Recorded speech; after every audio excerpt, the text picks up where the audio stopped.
No, but it's a good time to start. Okay, I'm going to get started. Try to get you out of here by 3:15. My name is Sandy Massetti. I know most of you. I'm here as a dementia consultant from Morningstar.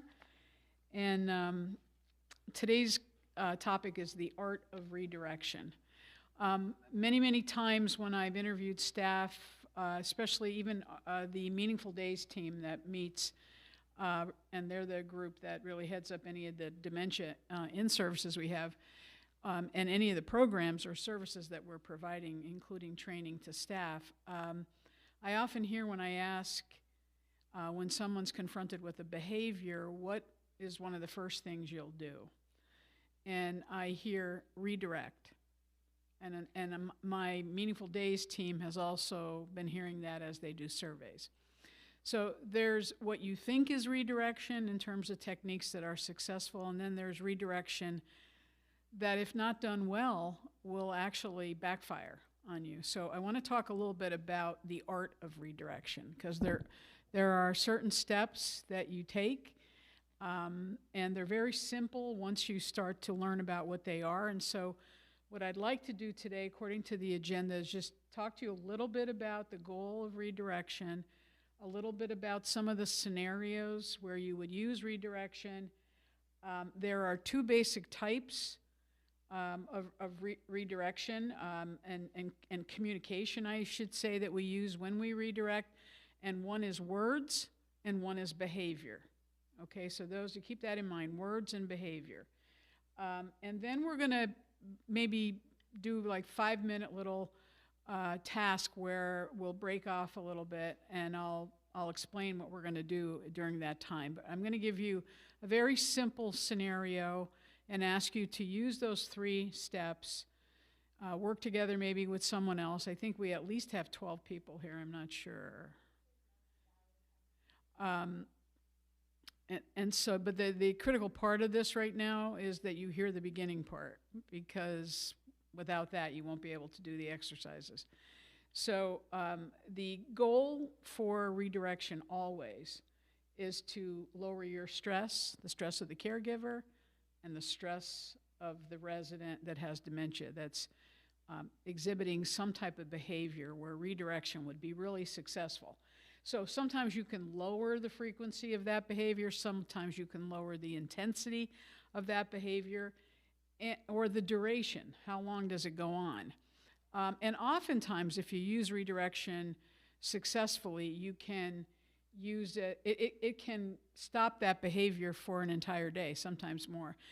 There's seats up here if you would sit where there's a handout. Great, thank you. And so these are just a couple examples of behaviors where redirection works beautifully if done well. The first one is if a person is stuck on something. Example, saying over and over again they want to go home. Okay, that's a big one. We all encounter that. The person is intent on something. So they want to go to work. They feel they're hungry, even though you know they just ate. But their intent, they get something stuck in their mind, and then all of a sudden that's what they're saying over and over again. The person may be highly focused. Do you want to sit up here? On a child of theirs who needs them. Have you ever heard that one, where they have to get home, they have kids, they have to get home, right?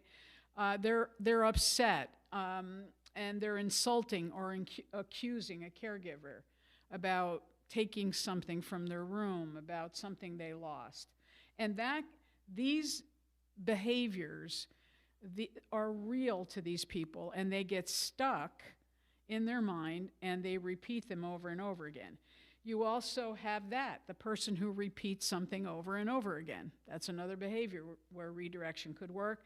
If they're shadowing you or following you everywhere you go, they get stuck on a person.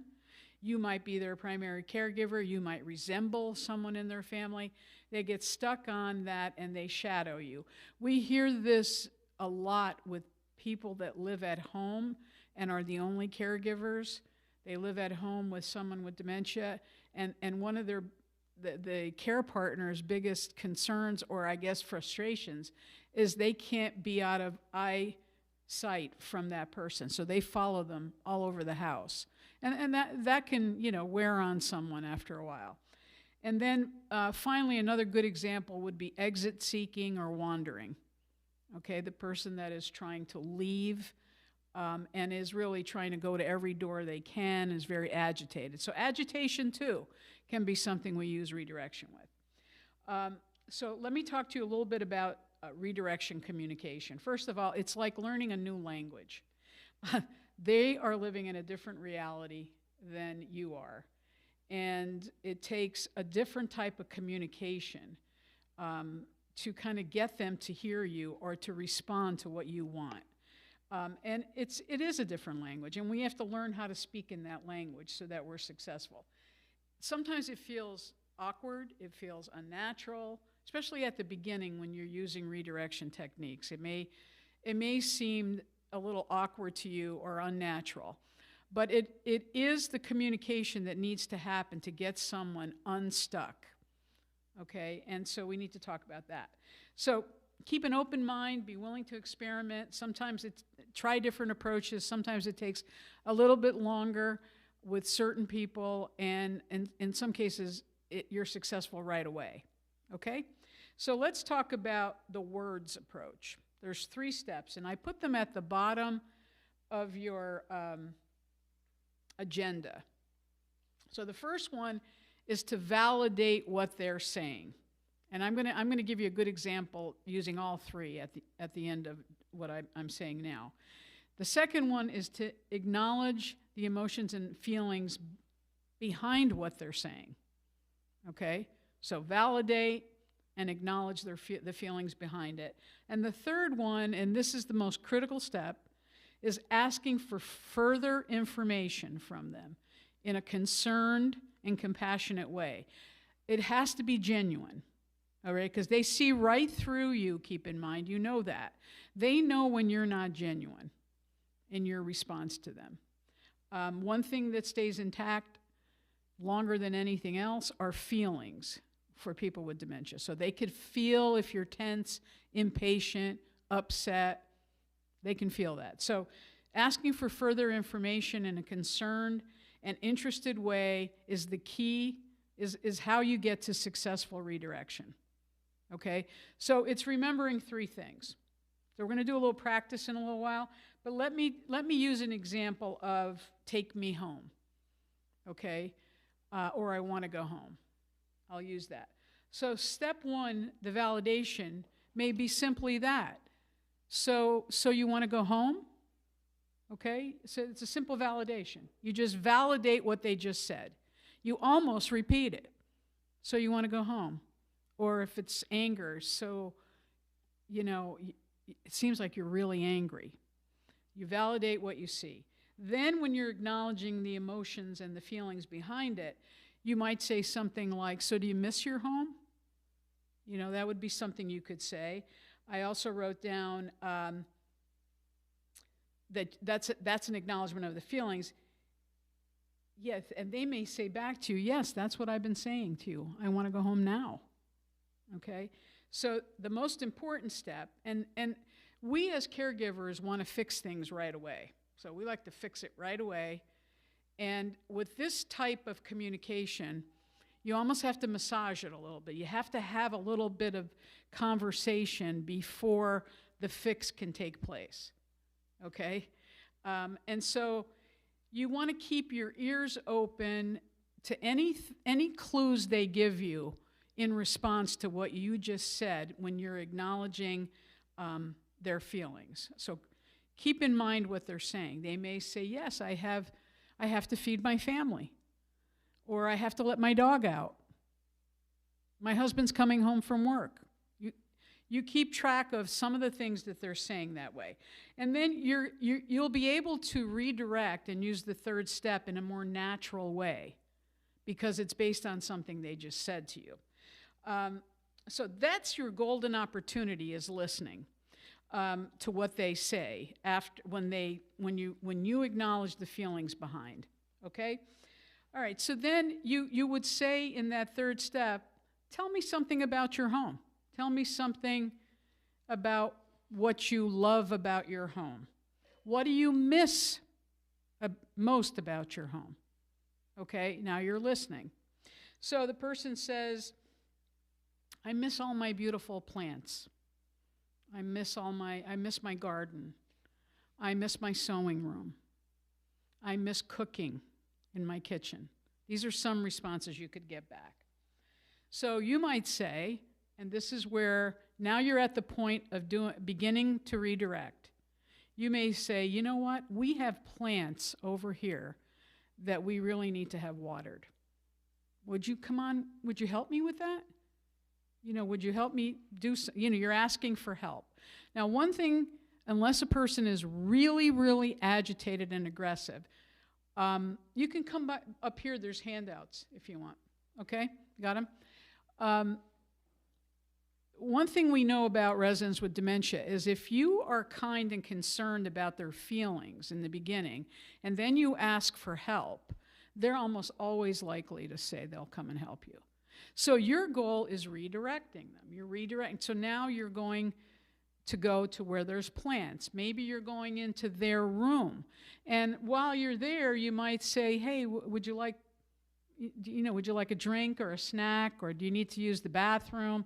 You could also interject something else, because part of what might be going on might be they're soiled, they're thirsty, they're hungry, okay? They do have to go to the bathroom, but they haven't been able to tell you that. They haven't, maybe become incontinent at that point, but they may have to go.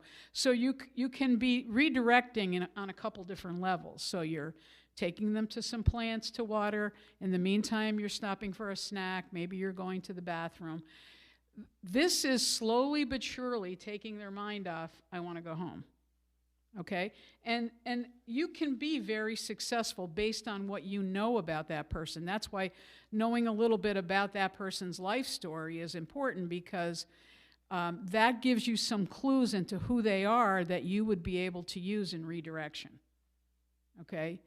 Someone who's been a sewer their whole life, okay?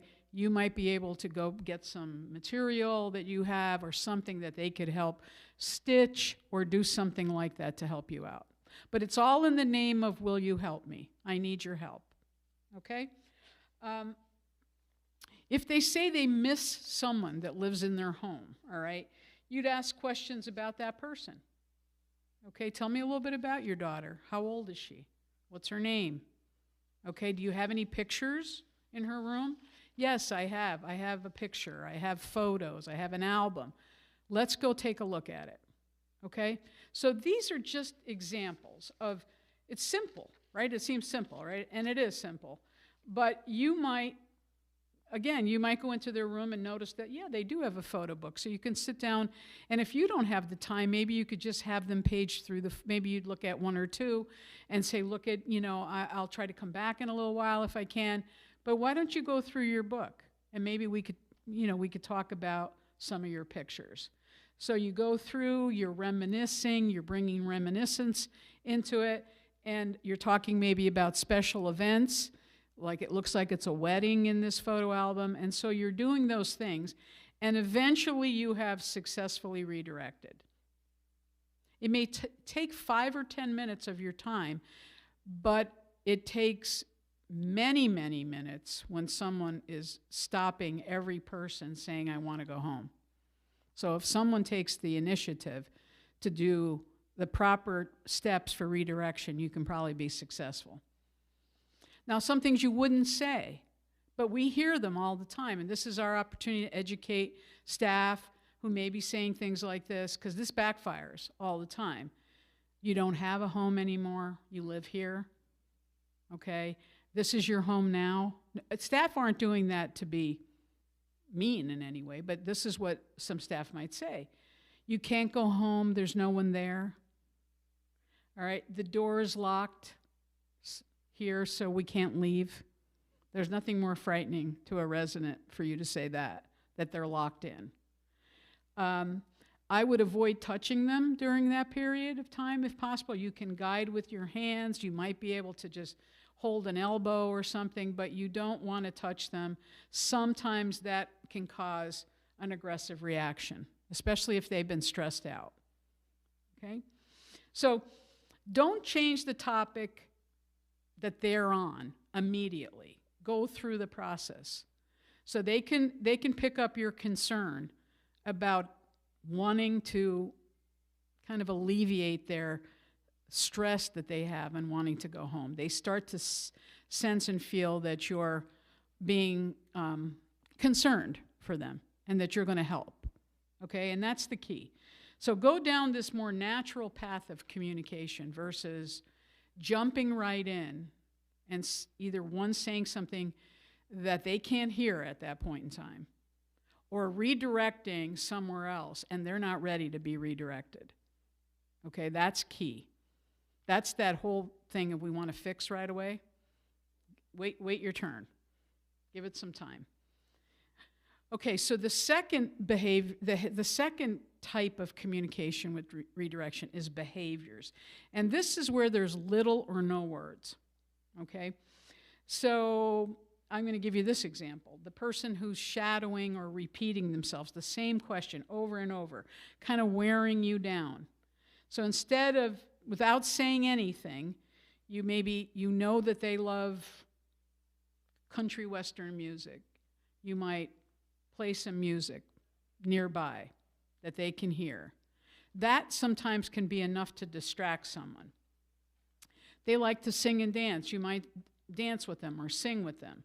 They may want to join in. This is using behaviors versus words. You can use some words sometimes in this situation, but mostly it's knowing who they are and providing a method for them to be redirected to something they really enjoy. Okay? So you're not saying negative things like you asked me that already, I've told you that a couple times or whatever. I mean, I know most of you won't even consider that kind of response, but you have also been around people that responded that way, correct? Show of hands? Right. Okay, and we've done it ourselves. We're in a hurry. We can't hear one more time, I want to go home, and we say something that doesn't help the situation at all. It may even aggravate the situation. Okay, so if you learn the type of activities they love, music, singing, flower arranging, cooking, whatever, if you know that about them, if you know about their family, you can, in an indirect way, redirect using some method, some medium, whether it's music, if they like the fish tank that's down in Galilee, you may take them over there. It's a way to kind of move them away from what's going on in their head. Sometimes you can predict when people are going to start to have a behavior. The going home sometimes, around sundowning. Or if they hear people change a shift, people are saying goodbye to each other. See you tomorrow, see you tomorrow. Or if they worked a certain shift at their job and, their biological clock is telling them it's like about 3 o'clock and we got to get home to the kids. So those kind of things don't leave them, just like they don't leave us. We do a lot of things that we do just repetitively. So in cases like that, you want to come up with a purposeful task or something that has meaning to them right before you anticipate that could possibly happen. So if you have some people that around 3:30 start getting stirred up and are starting to walk towards the doors because they see other people leaving, and then you say you can't go, you have to stay, that is going to just escalate quickly. Okay, so use those types of behavior. But again, we want to fix it right away. But in this case, it's really important to hold back. It takes some time to learn that language a little bit and to experiment with it. And sometimes you'll be very successful quickly, and other times it'll take a little bit longer. But a direct approach is the best way to do it. Okay, so what I thought we would do, it's very simple content. Words, behaviors. Words, you have the steps. Behaviors is more of an activity approach, where you're taking them towards something without, you could say something like, Mary, just come over here for a minute, there's something I want to show you. And that might be all the words you use, and then you have some music going or something going that they like. I have found of the two, the most effective is words, the first one. That's the most effective. Because you're spending some time in a dialogue, and they're getting a sense of that you're trying to help them. Okay, so that's important. All right, so here's what we're going to do. We're going to count off, let me see, 2, 4, 6, 8, 10, 12, 14, 16. Okay, let's count off in fives. 1, 2, 3, 4, 5. 1, 2, 3, 4, 5. 1 right here in the gold sweater. 2, 3, 4, 5, 6. Okay? So the last group has 6. Those of you that had the scenarios on your seat, you've kind of skipped seats a little bit. So Pam, you take all the ones are going, Pam, just go somewhere over there. You have sample number 1, okay? And then Christina, you're number 2 with the 2s. You can kind of find your space over there. You've got number 2. Christy, you have 3. All the 3s go with Christy, maybe over there. The 4s, who was 4? You were 4, right? Okay, what's your name? Tony? Okay, so all the 4s go with Tony. You can go to the back of the room here. And then the 5s and the one, you have 6 in your group. You've got number 5 as your scenario. So here's the scenario. You guys, why don't you come together? 5, right? 1, 2, 3. I think they thought you were doing like 5. No, I was doing pizza. Right. Okay, where's the 2s? Over there. Where's the 1s? Pam? And I think, you're at 5. Where's the 5? Over here. Right here. Yeah, you guys can sit right here. Okay, so just to be clear, I'm going to give you, just to be clear, I'm going to give you about 5 or 10 minutes at the most. And one of you can be a scribe or be able to be the person who lets the group know what you come up with. So you're going to use your 3, you're going to use your words approach, your 3 steps with a scenario under your number. Okay? If you guys need to sit down so you can write or whatever. You can sit back there if you want. Yeah, you should have had one.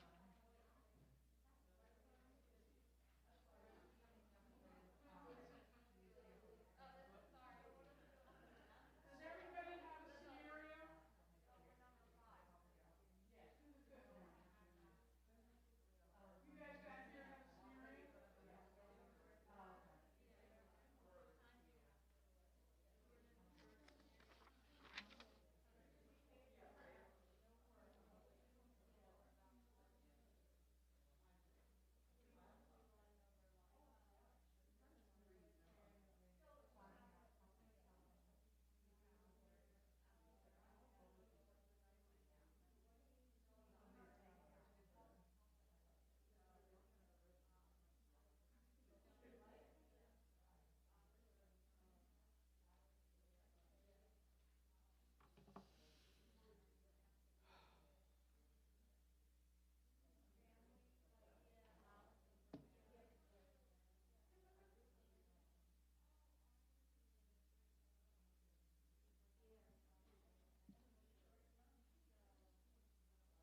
You're going to use the words approach, right?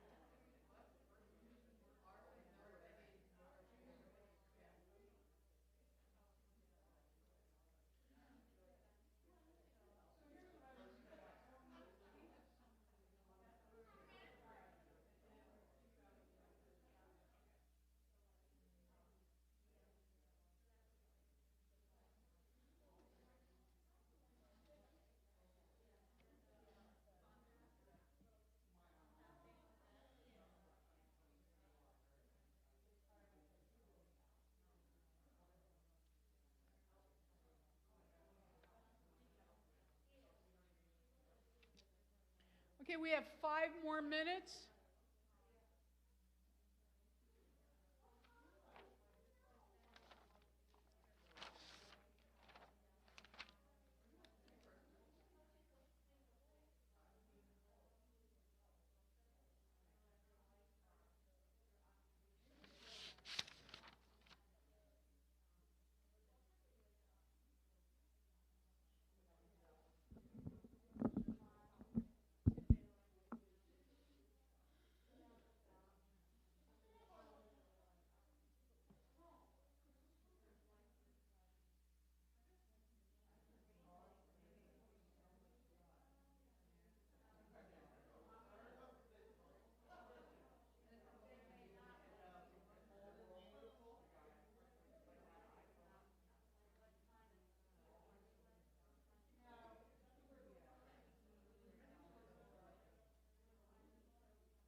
You guys ready?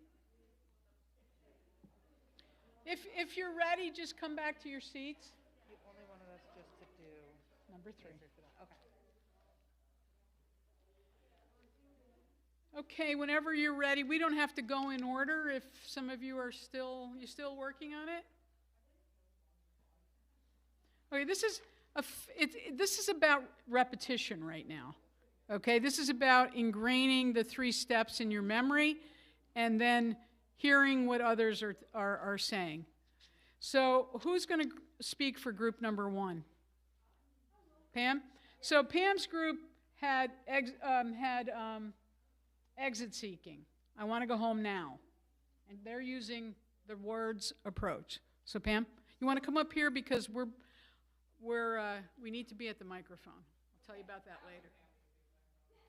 Come on. No, we have to. So Renee was the person that wanted to go home, and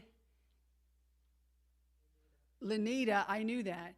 Lenita and I asked her, so you want to go home? And she said, yes, I have to catch the bus. The bus takes me home. Where is your home? We asked her. She said, Easton.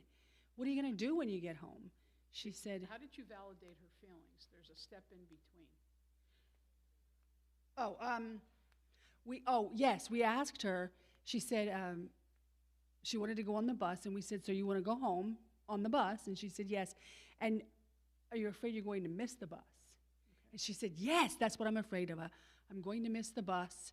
And we said, well, we won't let you do that. We're not going to let you miss the bus. We'll go outside and see if the bus comes. But what are you going to, as we're walking, let's, ask you, what are we going to do when you get home? And she said, well, I'm going to have lunch. Well, what do you like to eat for lunch? Well, I like ham and cheese and lettuce and sandwich, and I like to sit by the television and watch my soap opera. Well, soap opera do you like? And she said, General Hospital. And so we said, we like soap operas too, and then we started talking about soap operas, and that de-escalated. So sometimes we get the first and second a little bit mixed up. The first one is almost a repeating back. You're kind of validating that you heard what they said. And then the second one is, was there something, does it sound like there's fear? Does it sound like they're worried about something? Like that's what so you might ask that question. Are you worried? Are you afraid? They said, are you afraid you're going to miss the bus? So good response. Okay, number 2 group, I have to leave to go to work. Who's coming up for it? So we each have a couple minutes because I want to get you out of here in time. Okay, so I have to go to work, so we said that we would approach them and validate them by saying, you have to go to work, what time? And start from there to see what time they work. So some people we've had night shift nurses, and that's why they tend to be the night owls especially down in Galley. There'll be a night owl. Some people get up real early in the morning because they had to be up early for work. So kind of starting to gauge what they used to do. And then go from there and be like, what time do you have to go to work? How do you go to work? Do you take the bus, the train? Do you drive yourself? Do you get a ride in to work? And then we also talked about if you know who the person is already, the resident, and maybe you know some past history for them, you can start by, we had an example, all three of us knew a resident that she used to work as a telephone operator. And so we could say, what did you do for work? And then go from there, start getting more details. And then if you are in a good place where they're de-escalated, where you can divert them, I need help with my work. That sounds similar, like what I need help with. And we were talking about this person that was a telephone operator, maybe giving them like a Rolodex to go through. And so that could be a task that you take them. They could file papers if they were a secretary, do some filing, sorting, alphabetize some things. So. Good, that's perfect. So where was the validation? Where was the first step? Okay, right? Or that she needed to go to work. Where was the acknowledgement of her feelings?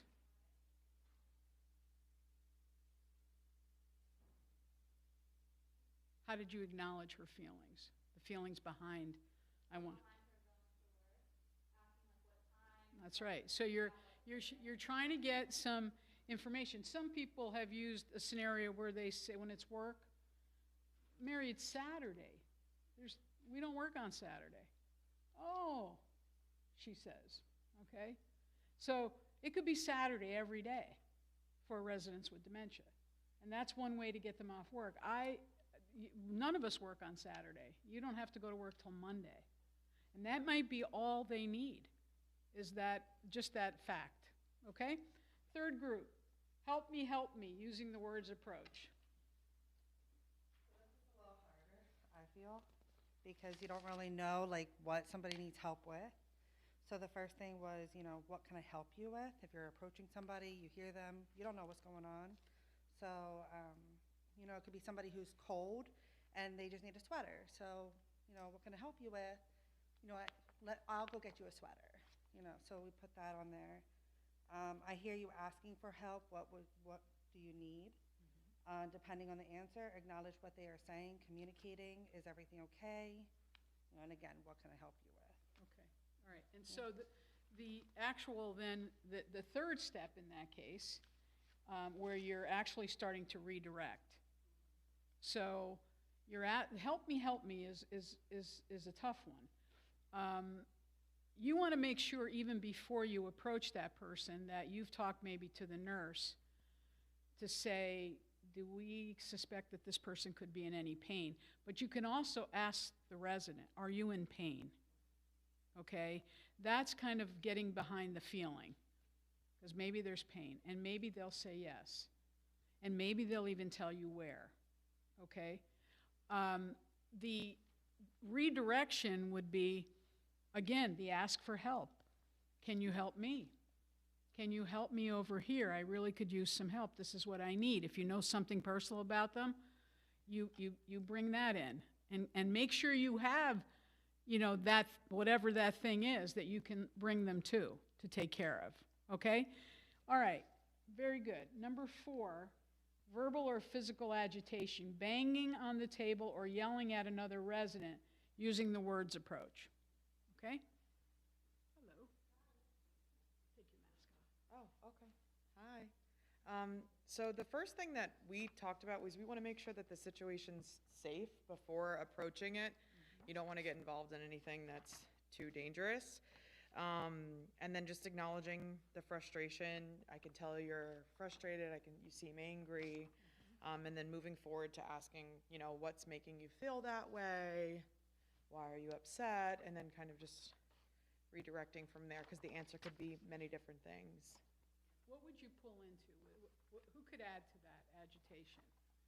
What you're saying you did the first two steps. The first step is you validate it, then you acknowledge the feelings. But how do you get to the redirect them when they're agitated and angry?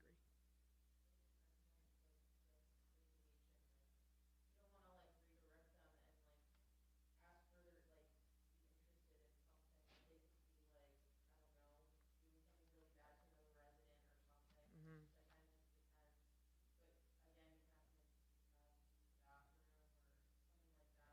Right. And we do, keep in mind, we have residents, when you ask that question, sometimes yes means no, sometimes no means yes, and so you can't always trust the answer, right? But you're trying to redirect them away from that anger. So when it's anger and agitation, Pam, when it's anger and agitation, this is where you take a little more time with the second part, okay, before you start to redirect them somewhere. Pam, what would you do? That's right. Validation of anger sometimes means, I'd be angry too if that happened to me.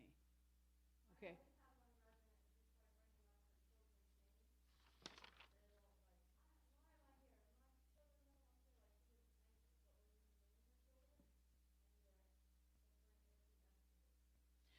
So it's perfect what you said. Stay at arm's length. Don't get physical. Don't touch, okay? Because you don't know what that'll bring. But if it's something, I'm angry because I haven't eaten all day. I would be angry too, John, if I didn't eat all day. I understand that. How can I help you? Okay? And then you might say, come on, let's go get one of your favorite snacks. All right, so you can say that. You can be angry too, because that validates the fact that they're angry. Okay? So good job. And so the last one is restlessness and repetitive questions. Now, they're using the behavior approach here. Okay? If you want to take your mask off, you can. Just speak in the mic. Well, I just had a cold, so. Oh, you have a cold?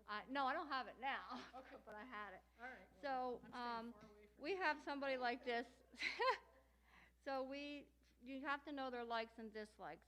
For example, if you know they like music or they like the game show, you can redirect them maybe by taking them over to the television. But if they don't like the game show, then of course you wouldn't want to do that. So knowing what they like and dislike.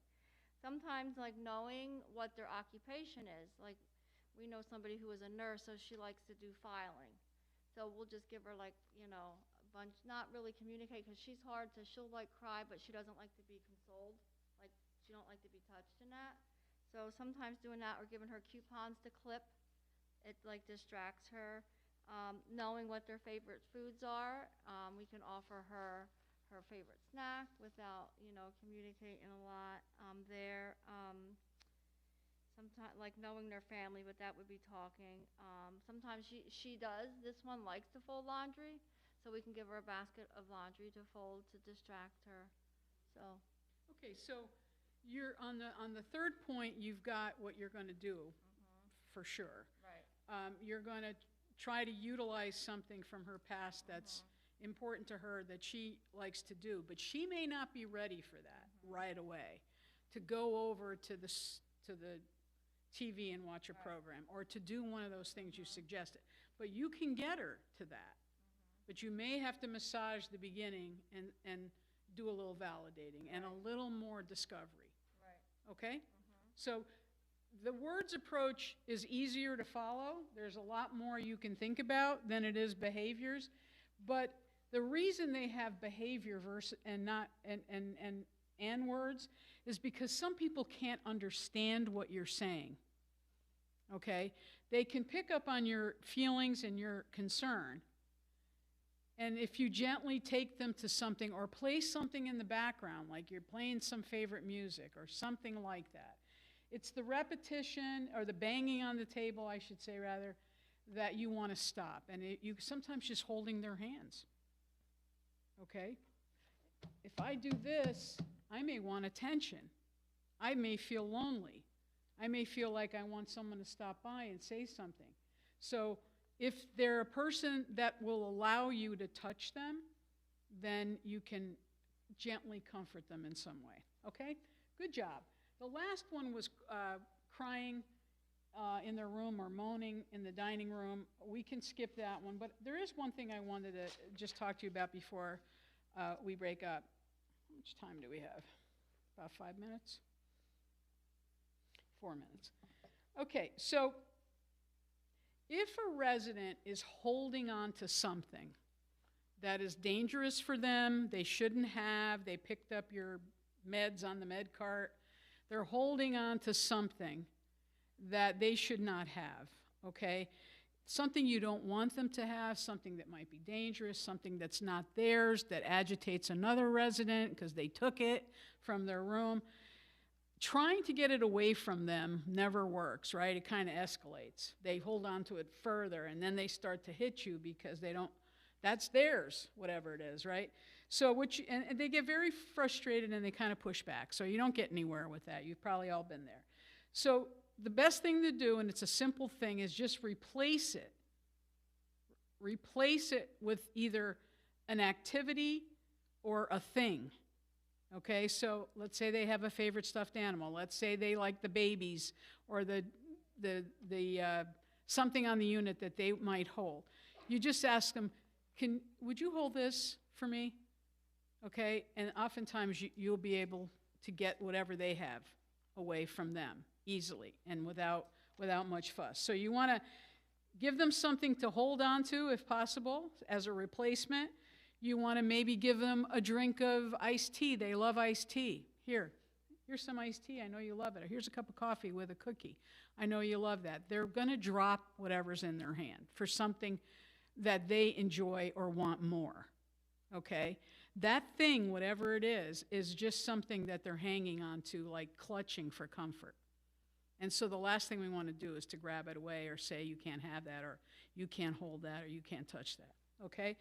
And it kind of helps them with like their peace of mind that they have traded to some extent. And in the world of dementia, everything is flipped upside down.